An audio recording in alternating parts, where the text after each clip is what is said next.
Animating curves, wag and wave.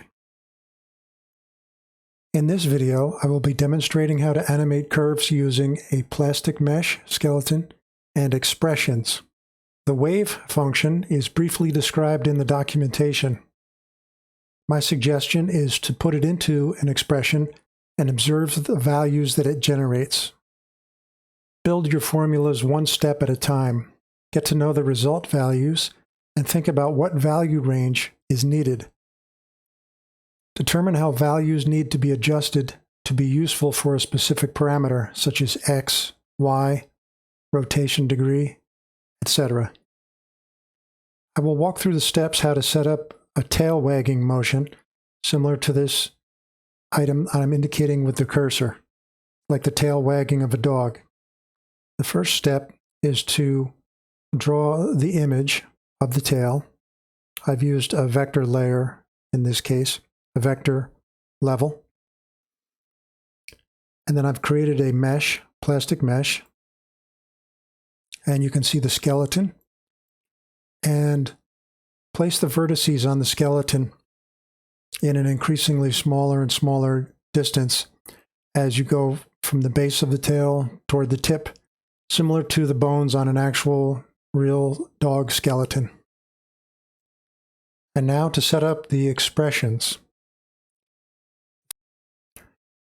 I'll start off by looking at the angle expression on one of the vertices, other than the root. Then we'll come back to the root expression that's more complicated. I'll go through it step by step. So for vertex 1, it points back to, and now I'll explain the expression that it shows here. Right-click on this, show animated only. This is the format for the expression to refer to a plastic mesh vertex. Function name vertex, and then the 2 refers to it being column 2. And the label in quotes is root. So I'm on vertex 1, and I'm putting in an expression for the angle parameter. And I'm pointing back, referring to the angle parameter of the root. And I do that for each of the vertices. So for vertex 2, I point back to vertex 1. So as I go along the vertices, I point back to the immediate parent and refer to that angle. And the reason for that is as I make a move on the root node, let's say 5 degrees, and then vertex 1, 5 degrees, vertex 2, 5 degrees, becomes a progressive curving of the tail. And that's how the curve is achieved. Each angle adds to the previous angle at that point within the skeleton, and you end up with a nice smooth curve. At the root node is the most complicated formula, and I'm going to go through that step by step. To make it easier to break the formula apart and look at it, I'm going to use the notepad. You can use any text editor.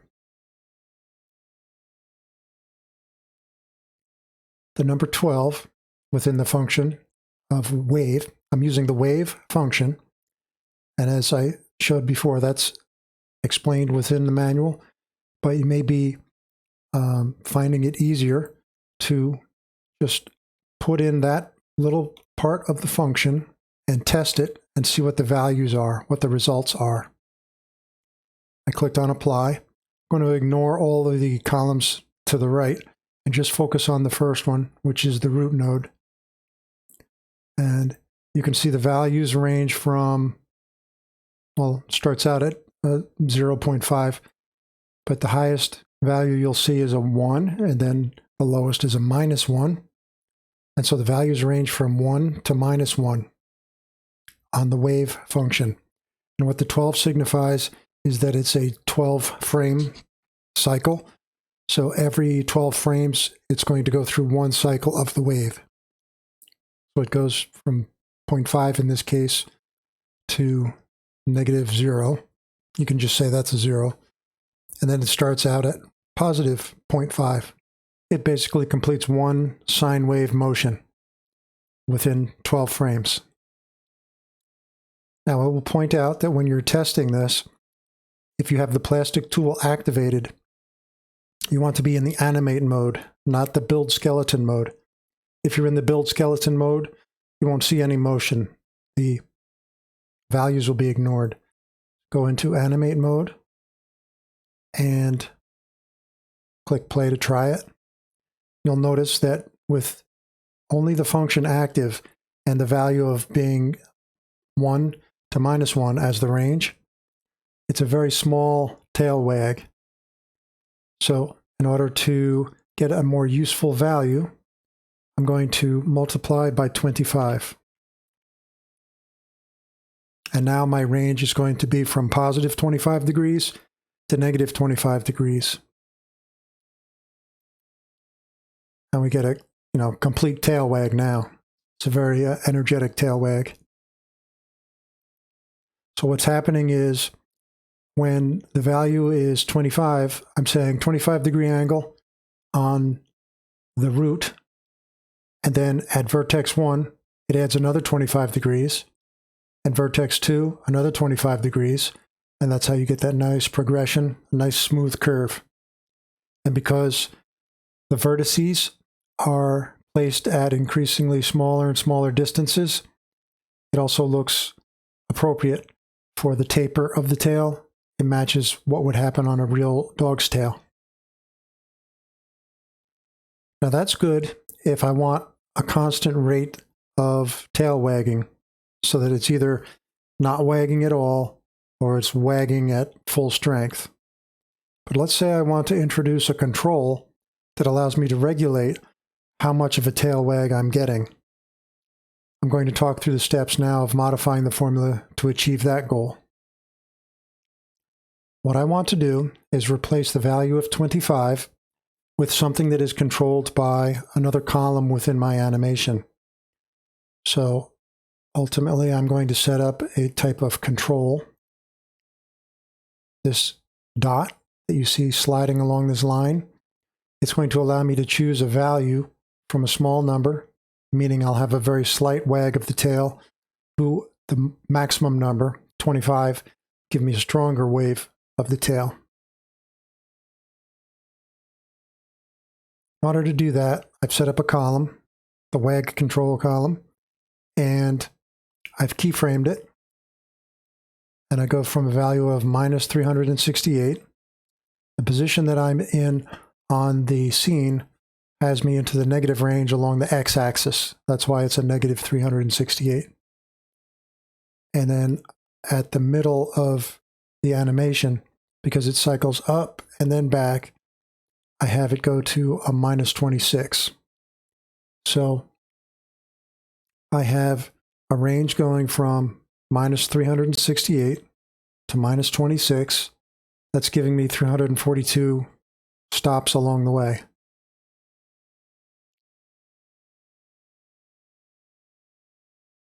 Zero to 342 is my range.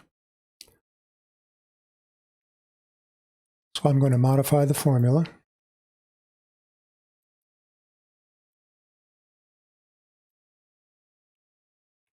I'm pulling in the value of that circle, that blue circle. That happens to be in column 4. Its x value is what I'm looking at. And I'm going to add 368 to it. The reason for that is because I want to convert the range from being totally on negative numbers to being a positive 0 to 342 value.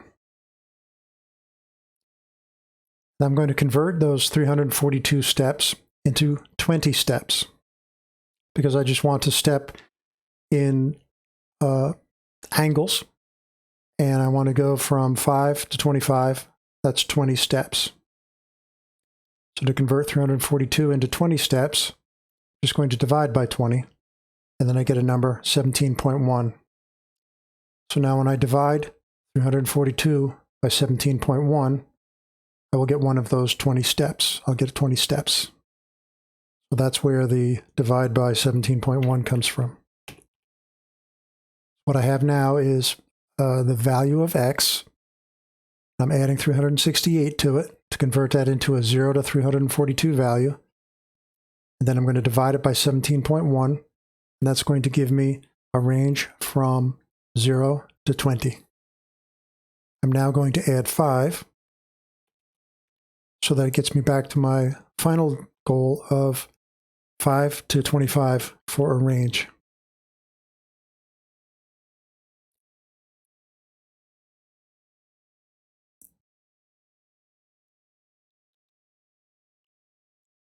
Put parentheses around that, so all of that math completes. And now you can see that the original 25 that I had in my formula, I can replace it with this new formula. And I'm going to have a value from 5 to 25 based on the position of this WAG control along its x-axis. I've written this all down, partially so that I can step through it more easily as I'm doing this presentation, but also so that it will be available in the description of this video when I post it, because I know this is something you'll probably want to step through a step at a time at your own pace and try things as you go. You can test out portions of this formula to see what the results are. For example, I can take this formula that I've typed here and put that into my root node, paste that formula in, and click apply.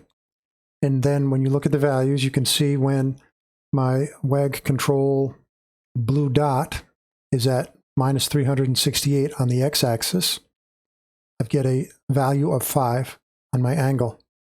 That's my minimum value. And as I get toward the middle, where I have my maximum movement on the x-axis, I'm at minus 26 on the x-axis. I get my maximum value 25 on the angle, the result of the formula. As I move back toward 368, I'm back to 5 again at the start. We test that. Now, it's not waving back and forth because the wave function is not active at this time.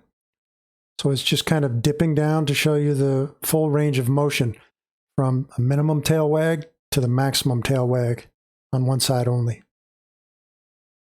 And those are the types of things that you'll be able to do. You'll be able to put in a formula, a partial formula, look at the values, see if they make sense, and then observe the actual behavior on what it is you're animating to see if that looks right, if it's heading in the correct direction, or if you've got a change you need to make.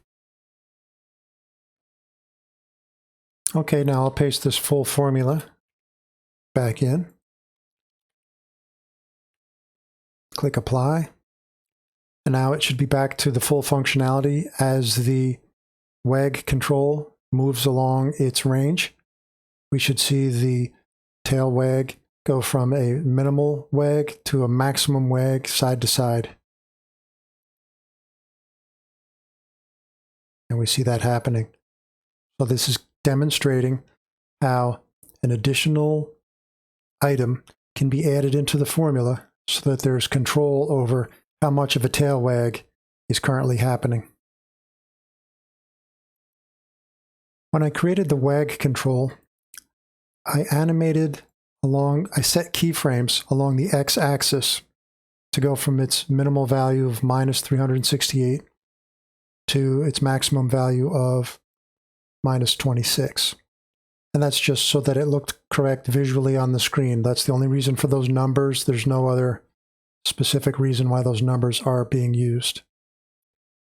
On the y-axis, I wanted to constrain it so that it wouldn't move above or below the line, so that it kind of simulates the look of an actual tool that you may see, a widget that you might see on the screen if this was an application being developed.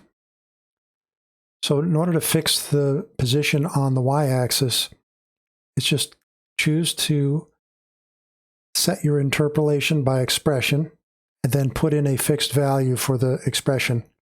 So normally you would expect to put a formula here, but you can actually put in a value, a fixed value, and that means it will not change off of the y-axis. If you choose the Animate tool and you go in here and you try to move WAG control, it's not going to move off the y-axis.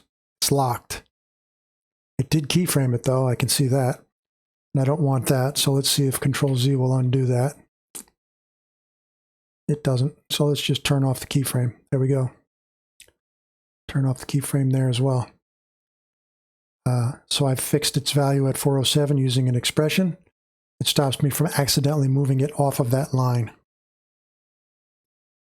Now let's take a look at another item, sort of the next level up in complexity. Animating a wave, a line so that it looks like a wave. Similar to how it was done for the WAG control. Create a line, and then using the plastic mesh tool,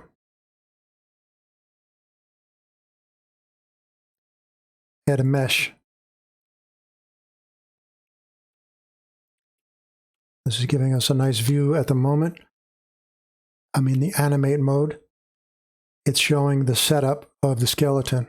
Let's go into frame 1 where it's just flat. And you can see here the way the skeleton is set up.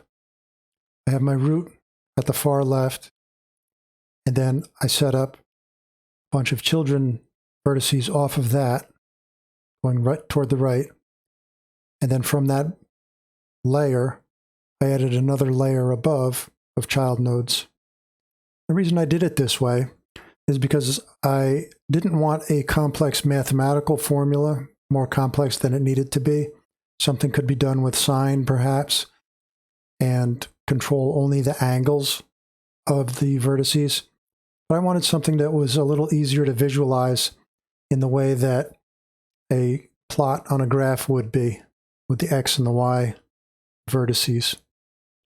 So I set this up so the bottom line stays fixed, and changing the distance between these vertices and the ones below them is what's going to give me the nice S-curve.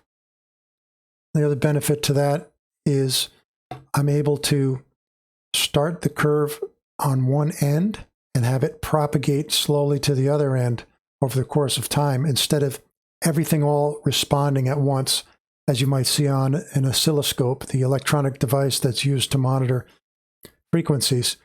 You'll see when it changes, it doesn't start out like a wave of water at one end and then builds to the other end. It just all starts moving at once. I didn't want that. I wanted it to be more like a water wave, so it would start at one end and then propagate through to the other end. So let's take a look now at the expressions that are done to achieve this result.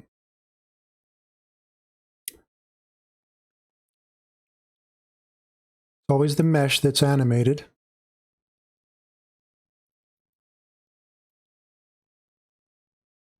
Looking at the plastic skeleton.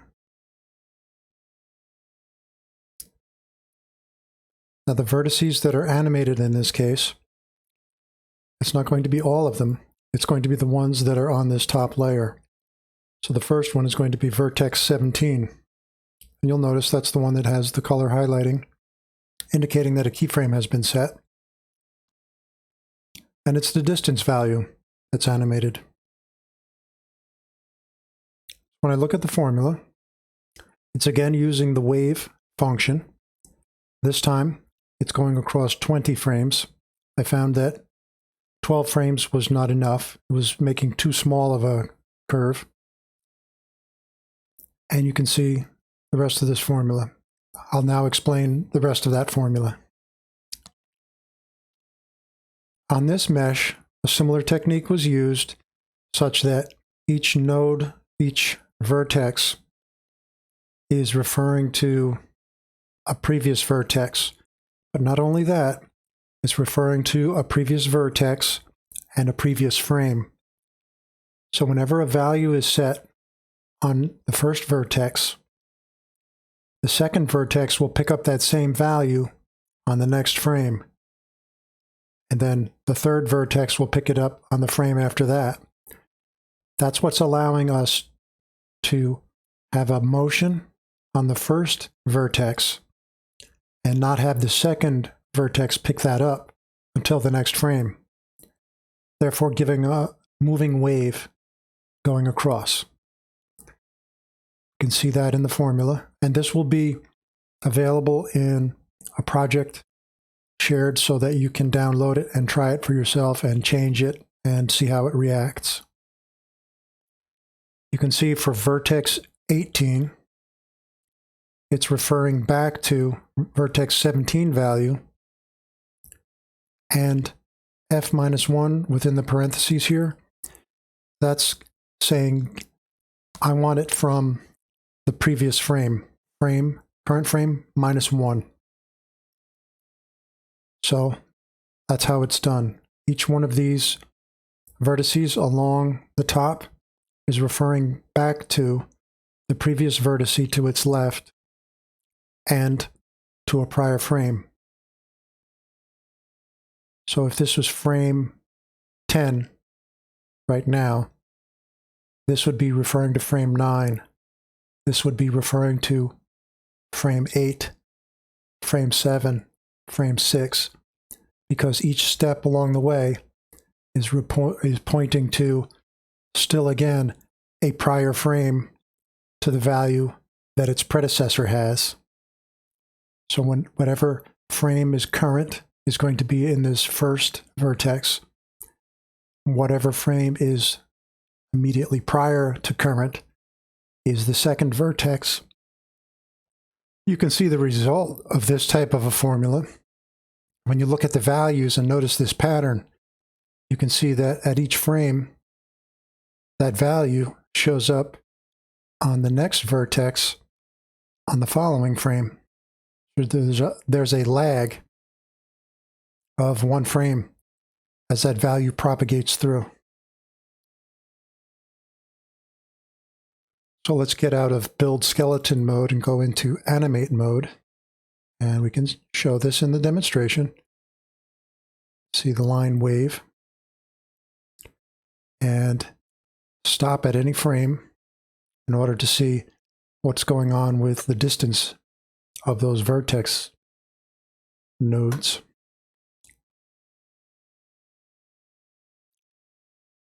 And the root node, in this case, is stationary, but the vertex connected to it, vertex 17, is going to have the formula that gets things started. It has the wave with a value of 20, to say 20 frames in the wave, and we're multiplying by a value 370. Reason for that is that the strength of the wave is being guided by a control setup, wave control. So along its y-axis, that value is converted to be useful as a distance value between vertices within the skeleton. In order to get a usable value, we can see that the value ranges from -369 up to -109. Adding 370, positive 370 to that is going to give us a number from 1 to whatever that number turns out to be, 109, 110. And that's going to be a useful range for us to apply as a multiplier on the wave value, which again is going to be from +1 to -1. And that's really it. Fairly simple. Once it's set up, it gives a very pleasant result.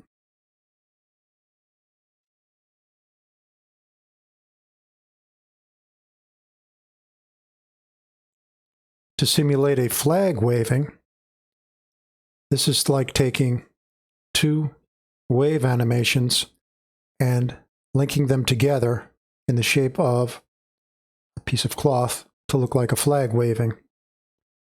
A little bit of adjustment that was done as well, because typically a flag is being held from the top corner more than the bottom corner, such that the wave is not going to be as even as it would be for a wave on water. So you can see that in the skeleton that was set up. Take a look at that now. You'll notice the skeleton. The lines are not vertical. They're at a bit of an angle. That's because there's generally a little more tension on the top of the flag than on the bottom. The bottom's a little looser, so this was giving a good result based on some interactive testing that I was doing with it. Just like before, there's a row of static vertices at the bottom, another row above that, and then a row at the top. And again, this is animating using the distance between vertices.